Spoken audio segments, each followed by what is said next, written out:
অনেক সময় একটি বড় টেবিল থেকে ডাটা খুঁজে বের করে একটি ছোট টেবিলে ফিল আপ করা লাগে, যেটা অনেক সময় সাপেক্ষ। এটা খুব অল্প সময়ে VLOOKUP দিয়ে করা যায়। ধরেন এরকম একটি টেবিল আছে যেখানে মধ্যে অনেকগুলো স্টুডেন্টের টোটাল নাম্বার আছে পরীক্ষার। আমরা এই ছোট টেবিলে কিছু নির্দিষ্ট স্টুডেন্টের নাম দিয়ে এখানের মধ্যে টোটাল নাম্বারটা ফিল আপ করবো।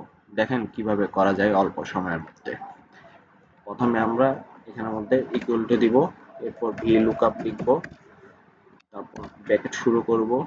এরপর ধরেন এই সেলে আমরা ওই স্টুডেন্টের নামটা বসাবো যেগুলো এই বড় টেবিলে আছে। এটা সিলেক্ট করব, এরপর কমা দিব। পর এই টেবিলটি পুরো সিলেক্ট করব, shift control array down array right, এবং এই রেঞ্জটাকে ফিক্স করার জন্য আমরা FN প্লাস F4 দিব। দেখেন ডলার সাইন চলে আসবে। এরপর কমা দিব। এরপর হচ্ছে এই টেবিলে আমরা টোটাল নাম্বারটা আমাদের দরকার।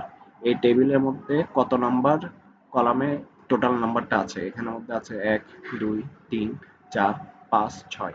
এরপর আমরা 6 দিব। এরপর আবার কমা দিব। এরপর জিরো, জিরো মানে হচ্ছে ফলস, যাতে আমরা এক্সাক্ট ভ্যালুটা এখানের মধ্যে বসাতে পারি। এরপর প্যাকেট শেষ করব। এরপর দেখেন পেয়ে গেছি। দেখেন ইকবাল, ইকবালের 280 হচ্ছে টোটাল নাম্বার। এরপর এইভাবে আমরা টানবো, প্রতিটা স্টুডেন্টের টোটাল নাম্বারটা এখানের মধ্যে চলে আসবে। দেখেন কত অল্প সময়ে VLOOKUP দিয়ে কাজটা শেষ হয়ে যায়।